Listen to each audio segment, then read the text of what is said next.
Siembra de apio. La siembra de apio es un poco única porque las semillas son diminutas. Podrías sembrar varias semillas aquí, pero sería difícil hacerlo con precisión. Y la otra cosa es que las semillas necesitan luz para germinar, así que estoy llenando no completamente, solo a la mitad es suficiente. En esta etapa no requieres mucha composta, pero sí la suficiente, sobre todo para el apio, para mantener la humedad. Mientras la semilla está germinando, como necesita luz para germinar, está en la superficie y la semilla misma es más propensa o corre más riesgo de secarse porque está encima y no enterrada en composta húmeda. Así que lleno mi bandeja. Incluso podrías usar una maceta, de hecho, ya sabes, algo así. Podrías sembrar algunas semillas de apio ahí. Como probablemente voy a vender algunas de estas, estoy cultivando unas cuantas más de las que tú podrías. Pero el principio es el mismo. Así que el compost aquí es mitad del mío, tamizado a 4 milímetros, en su mayoría compost de lombriz, y algo de compost comercial, que es un poco más ligero que el mío. El mío es un poco pesado. Ahora voy a regar, porque ¿por qué en esta etapa? Si siembras semillas cerca de la superficie, después de sembrarlas, al regarlas siempre hay un riesgo. El agua permanece un rato en la superficie y flota las semillas hacia una esquina o las mueve un poco. Así que es mejor regar ahora y después esparcir las semillas. Puede que le dé solo una rociada muy ligera, pero no más que eso después de sembrar. Compré este paquete de semillas hace más de un año. Quizá ya tenían un año cuando las compré, pero germinaron bien el año pasado. Solo han estado en una habitación. De hecho, voy a ponerlas juntas, aunque es difícil verlo. Sí, quizá lo haga, porque si la germinación está en riesgo, puedes ver ahí pequeñas motas blancas de semillas de apio en la superficie. ¿Cuántas crees que hay? Siempre es más de lo que parece. Aún quedan algunas suficientes para que valga la pena conservarlas, así que dejaré estas aquí. Es una variedad llamada Tango y el año pasado creció de un verde precioso. Es un tallo verde bastante brillante, que es la siembra que se hace ahora. Así que dale un buen rociado por encima con el agua, solo para asegurarte de que las semillas estén mojadas. ¿Y ahora qué haces? Cubrir, etiquetar, lo haré en un momento. Pero poner un poco de vidrio, en este caso muy sucio encima, sí, no tengo una pieza completa. Cuando termine el video no quiero retenerte, quizá corte un vidrio que encaje mejor. Básicamente solo necesitas un poco de vidrio encima. Luego lo pondré en una repisa de ventana del invernadero, donde de noche es más cálido y cualquier rayo de sol ayuda. Está bien que esté al sol en esta época del año, a mediados de febrero, antes de estos. Mientras germina y antes de salir, no recibirá sol fuerte que la seque. Así que en el verano, lo que yo haría, en realidad, porque puedes sembrar apio hasta junio, eso haría, y luego pongo esto aquí debajo, solo encima de unas charolas, lo que sea. Fuera de la luz solar todavía tiene luz, no quiero que se quemen al sol. Yo germino todo en este invernadero, incluyendo la lechuga, que la gente dice que no, que necesitas estar a una temperatura más fresca que cierta temperatura. Sabes, crecen muy bien, incluso en el calor del verano, así que ahí lo tienes. Esa la vamos a revisar después, porque lo que va a pasar, si todo sale bien, es que aparecerán muchas pequeñas hojas verde brillante. Cuando aún son pequeñas, uso un lápiz para sacar las plántulas y ponerlas en una bandeja de módulos. Plántulas de apio tras 4 semanas. Observa la tasa de germinación. Aunque las tuve guardadas un año, casi llegan al 100%. Sembré en la superficie, tapé con vidrio y en 2 semanas vi brotes pequeños. Me animé, pero no puedo creer cuántas sembré. Deberías saberlo por experiencia, pero ya las trasplantamos. Te voy a mostrar cómo funciona eso. 250 plántulas de apio de ese espacio. Esta charola tenía al menos 500 plantas de apio, potencialmente.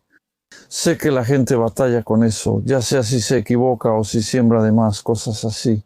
Tienes todas estas plántulas y no quieres tirarlas. O sea, yo no quiero tirarlas. ¿Qué voy a hacer con ellas?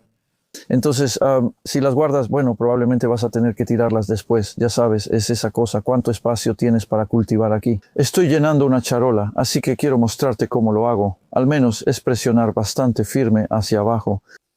Estas son charolas de polipropileno, lo que significa que son firmes y no se van a aplastar. Los lados se abren al presionar. La idea es poner suficiente composta en cada celda, que no son grandes. Esta bandeja de 15 celdas solo necesita medio litro.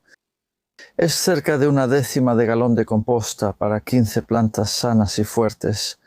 Entonces, ya sabes, las bandejas son más caras. Son las que diseñó Charles Dowding, así que las estoy recomendando, pero por eso las hice así. Son caras, pero es una sola vez porque no necesitas seguir comprando bandejas después de eso y puedes seguir reutilizándolas. Nunca las lavo ni las limpio, así que lo primero que voy a hacer es darles un poco de agua rápidamente. Siempre, como con la regadera, usa una rosa fina. Es bueno esperar un segundo entre cada pequeño chorro de agua para que pueda drenar. Si el compost está muy seco, el agua se escurre. Y por eso a veces puedes ver que la gente premezcla el compost con agua antes de llenar las bandejas. Si ves eso, no tienes que hacerlo, pero deberían explicar por qué lo hacen. Pero el mío ya estaba bastante húmedo, así que el agua se está absorbiendo bastante bien y aquí vamos.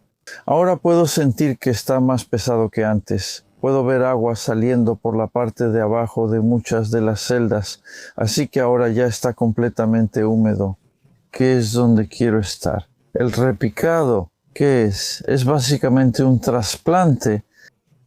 Es una palabra usada para plántulas. Cuando son muy pequeñas y estas plántulas están bastante desarrolladas, de hecho son más grandes de lo que normalmente quisiera, para la etapa de trasplante nuevamente a menudo verás que se aconseja que tengan una hoja verdadera antes de trasplantarlas.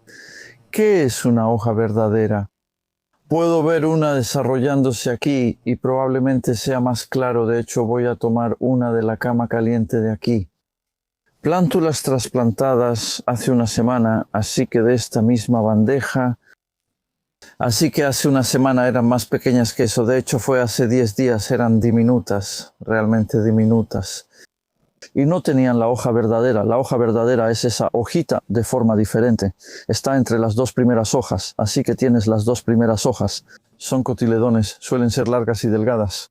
Y luego empiezas a ver la hoja verdadera entre ellas, lo cual también indica qué planta tienes. Porque los cotiledones suelen parecerse mucho.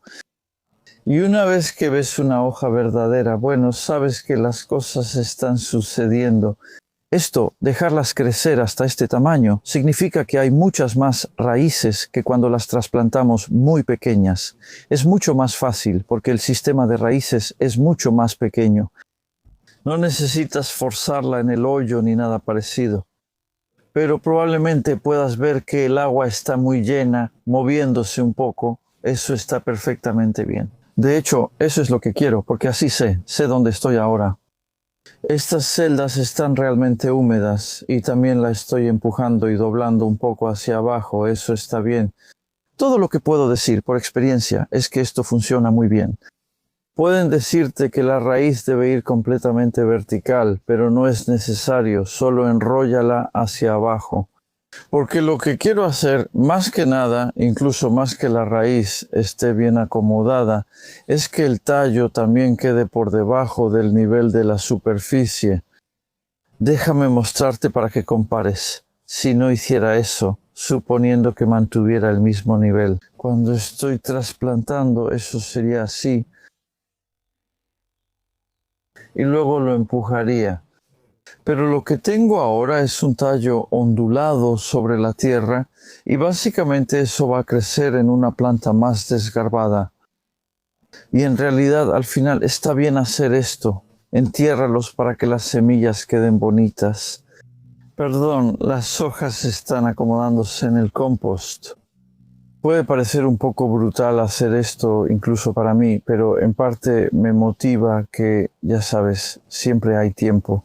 ¿Cuánto tiempo tienes? No lo hacemos perfecto, pero son dos cosas importantes. Asegúrate de que todas las raíces estén bien cubiertas y que el tallo quede por debajo del nivel de la superficie. Entonces, ¿qué sigue? Ya tenemos las 250 plántulas que ya se plantaron allá afuera. Mi semillero está caliente porque las noches son frías. Anoche estuvo bajo cero. Está bien, no necesitas muchas. Tal vez tu apio engorde, pero estos estarán bien. Y una vez que las noches se calienten un poco, lo cual podría ser la próxima semana, de hecho, moveré la bandeja de plántulas de apio justo al banco. Como puedes ver, todos estos otros, hay mucha lechuga aquí y repollo y otras cosas. Este invernadero no tiene calefacción, pero la mayoría de las noches se mantiene sobre cero, permitiendo que las plantas crezcan bien durante unas 4 semanas desde ahora. El apio no crece rápido, empieza desde semillas tan pequeñas, así que en 4 o 5 semanas estas van a la tierra y después seguiremos el proceso hasta, espero, obtener un buen apio.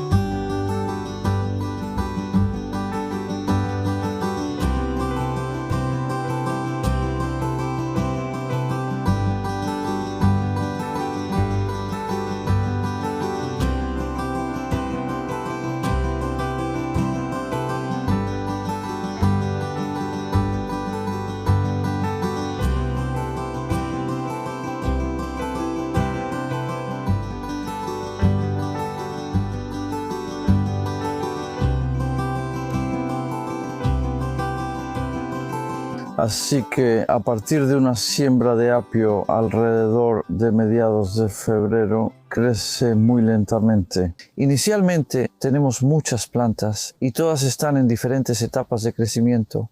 Lo interesante es que estas no han tenido ninguna protección. Esto está afuera y han estado en la tierra poco menos de 2 meses y luego conseguí una cubierta que estoy probando. Es una malla de protección contra insectos hecha de materia vegetal, creo que así se llama.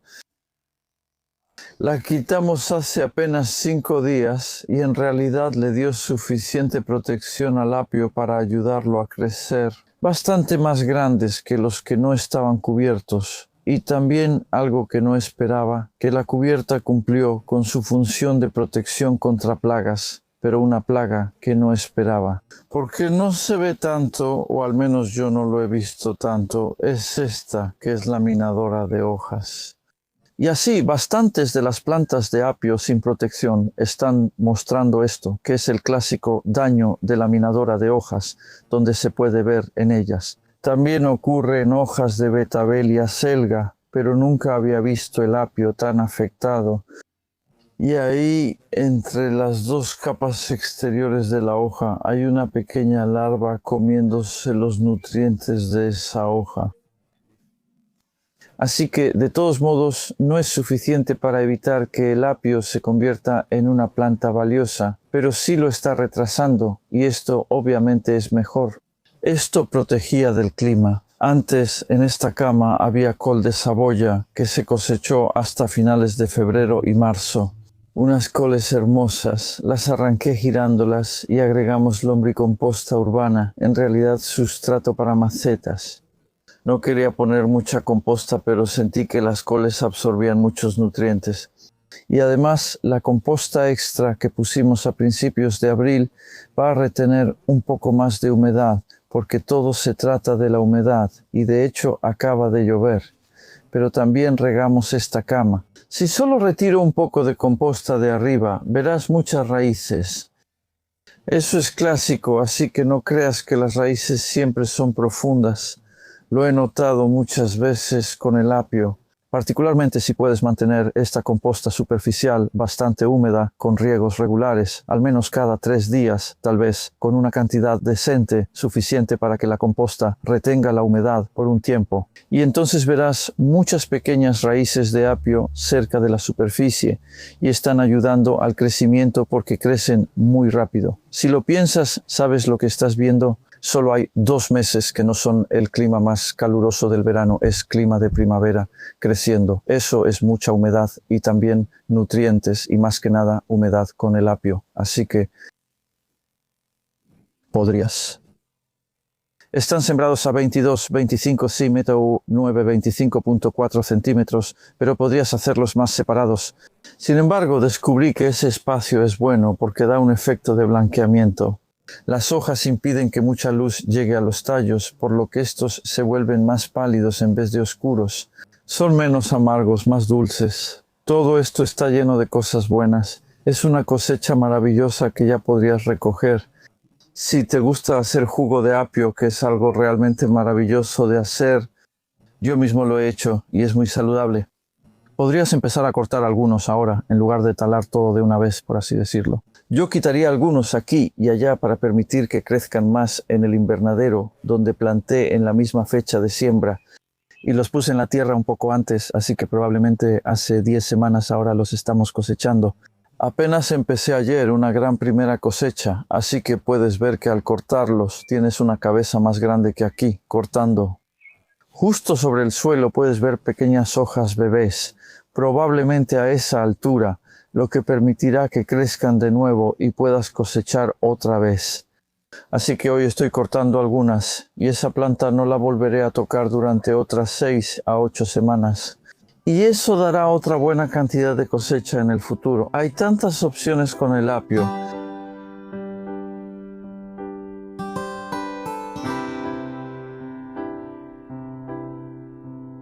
Me encanta este lugar, se ven muy frondosos, llevan aquí 3 meses, abril, mayo y junio. Hoy es 6 de junio para que te des una idea. Y bueno, hay algunos listos para cosechar, pero ¿cómo juzgas eso?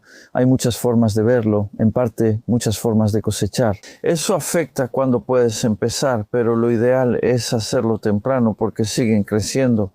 Un método es quitar las hojas exteriores así. Empuja un poco hacia abajo mientras lo haces. Eso es compostaje. Generalmente las pequeñas en la parte inferior que ya no crecerán se retiran. Es como quitar las hojas externas de la espinaca o lechuga. Al acercarte al centro notas que son más fibrosas. Pude haberme detenido ahí, pero eso es solo para darte una idea. Así puedes cosechar apio y la ventaja es que tendrás varias cosechas porque las hojas exteriores vuelven a crecer. No obtendrás las hojas más tiernas ni las más blanqueadas del centro, que pueden ser menos amargas. El apio me parece amargo, pero de una forma agradable. No es una crítica, solo es su característica. Si quieres, acércate más al centro de una plantación. Se les llama blanqueo suave y pueden darse sombra entre sí, si lo prefieres. Y eso los hace crecer un poco más. Y también significa que no son tan verde oscuro. Lo voy a cortar todo. Y puedes ver que es mucho más grande que algunos de los que están en la orilla. Por alguna razón estos están bien, ya sabes, todavía están listos. Y luego si cosechas así hay un poco de pelusa. Creo que lo que hago es cortar ahí y luego quitar la hoja exterior. Esto es un poco de pelusa. De hecho, me dieron un poco para probar. Y se supone que es como un alimento orgánico, si te gusta. Y yo no uso alimentos en mis verduras. Pero el apio es una cosa a la que sí me sentiría tentado. Acabo de hacer una sección aquí para ver si hacía alguna diferencia. Crecen tan rápido que son increíbles. Como esta tierra, tras la lluvia, se llena de raíces blancas. Y si arrancas un apio como ese, verás que sale con toda una alfombra de raíces cerca de la superficie. Beben constantemente y solo piden agua. Esta cama de cultivo, con la primavera seca, ha recibido agua 2 veces por semana. Podrías decir que requiere mucha agua, pero el resultado es rápido.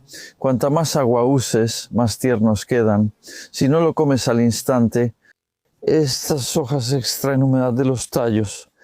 Y así que si vas a guardar esto, te recomendaría hacer lo que estoy haciendo aquí. Cortar todas las hojas para que solo te queden los tallos. Y otra cosa que puedes hacer es poner eso en un vaso de agua, en un tazón de agua, solo un par de centímetros, como una pulgada de agua, y seguirá adelante. Aunque ya le quité las raíces, increíblemente siguen absorbiendo el agua, así que esa es una forma de almacenarlo. Puedes ver que se vuelven más verdes y tiernos hacia el centro. El apio puede ser muy fibroso, algo que no ocurre con el apio del supermercado. Observa esto. Estas fibras no son agradables de comer, pero así puedes hacerlo. Es bastante complicado, simplemente quitarlas de la parte exterior así, y eso te permitiría comerlos sin que se te llenen los dientes de fibras. Y a medida que llegas al centro, generalmente se vuelven un poco menos fibrosas, pero aún así, en este estado de madurez hay más de lo que me gustaría. Pero veo que los apios caseros suelen ser así. Creo que los que venden en supermercados, si compras ahí, se cultivan hidropónicamente. Incluso en semioscuridad o sin luz total, los cultivan tan rápido que quedan suaves, acuosos y jugosos. Yo diría que no tienen el mismo sabor. Estos tienen un sabor muy fuerte y además puedes usar las hojas de estos fantásticamente para hacer caldo. Así que si pones hojas como esas en un deshidratador por unas 3 horas, a unos 50 grados centígrados se secarán. Luego las mueles en la cocina y obtienes un polvo verde, como un bullón fuerte con sal. Ese es otro uso de la planta. El cultivo hidropónico produce plantas muy vistosas, pero carecen de microbios. Estas están llenas de microbios del suelo que se mueven cuando llueve, sobre todo por estar al aire libre. Eso beneficia mucho la digestión. Voy a terminar cortando una para mostrarte la tercera opción de cosecha. De hecho, esta es una oportunidad para mencionar los brotes laterales. Entonces, si miras aquí, ese es un nuevo apio que está creciendo al lado del que ya existe. Y una vez que empiezas a ver que muchos de estos se ven bastante grandes, eso es una señal de que el tallo principal ya está listo o que no va a crecer mucho más. Esto crecerá un rato más, pero ya no mejorará ni producirá un apio más sabroso. Hay una ventana óptima para cosechar. Estos se sembraron a finales de febrero, se trasplantaron el 1 de abril y ya es junio. Sembré hace 2 semanas, estará lista en julio y se cosechará en septiembre u octubre. Probablemente haré una pausa a mediados de agosto, ya que no planeo mantener estos cultivos durante el calor. Retomaremos en otoño. Ese es un ejemplo de 2 fechas de siembra posibles. Sí, si cortamos también quitaré este y ese brote lateral. Entonces puedes ver 3 brotes laterales en esa planta. Ahí está el tallo central cortado a unos 2 o 3 centímetros, más o menos 1 pulgada arriba. Y ahí tienes tu cosecha. Obviamente has perdido algo de la parte de abajo en esta cosecha, pero ahora eso puede volver a crecer y convertirse en otro apio. Probablemente en agosto ya veremos cómo va. Y hay una cosa más que puedes hacer con el apio. Y de hecho voy a hacerlo con estos ahora para mi comida, exprimirlos porque son bastante fibrosos para comer. Encuentro que exprimirlos es simplemente genial porque obtienes todos esos nutrientes y el sabor fresco. Y también obtienes sólidos del exprimidor que les doy a mis lombrices y realmente les gusta. Las lombrices tienen bocas pequeñas, así que el apio picado es bueno para ellas. 2 posibles problemas son las plagas de babosas y la enfermedad de septoria, así que las babosas siempre están con nosotros. Si estás en un ambiente con muchas babosas, sin duda se meterán en el apio, especialmente a medida que envejecen, porque hay más hábitat para ellas. Entre las ramas que se extienden hacia afuera en la parte inferior, a menudo hay babosas escondidas que luego suben y comen los tallos, causando un gran desastre. Así que esa es otra razón, otra ventaja de cosechar el apio joven, digamos, antes de que haya estado en la tierra durante 4 meses, tal vez no dejarlo todo el verano desde la primera siembra. Y la otra es septoria, que es esta enfermedad aquí, o esa es la señal de ella. Y se parece al tizón de la papa en cuanto a cómo tiene o produce una hoja vidriosa que es casi transparente y puede propagarse mucho en clima húmedo. Así que aquí hay algo, pero no veo demasiado y tampoco me preocupa. porque es pleno verano y hay suficientes intervalos de viento seco y sol entre las lluvias. Pero llegando septiembre, al menos aquí, en nuestro clima oceánico templado, el aire es más húmedo y muy rápido podrías perder toda una siembra de apio para finales de septiembre por esa propagación y también pudre los tallos. Si notas que eso sucede, no puedes hacer mucho. Como el tizón de la papa, cómelo rápido y mantente atento. Y es la misma enfermedad que afecta a las hojas del apio nabo, generalmente un poco más tarde, en octubre, y puede ser muy dañina. Y le puse lo que se llama insectinet. Es una cubierta hecha de material vegetal para mantener alejados a los insectos, pero también da un poco de calor. Cuando eran pequeñas la puse sobre la cama de cultivo y coloqué algunas piedras a los lados. Y eso hizo una gran diferencia, más de lo que pensé. Y el apio que se cultivó bajo la malla, esa malla de red contra insectos, es mucho más grande que el del extremo. No alcanzó para cubrir la cama, lo que me permitió comparar. Las plantas descubiertas son más pequeñas y tienen más septoria. Curiosamente creo que tal vez las plantas simplemente no son tan fuertes y pueden resistirlo mejor cuando están creciendo realmente fuertes. Como ves, aunque la cubierta se quitó hace 2 semanas y media, así tienes una idea de lo que puedes hacer con apio. Inténtalo. Lo difícil es lograr que las plántulas crezcan. Esas semillas diminutas solo hay que intentarlo. Te sorprenderás gratamente.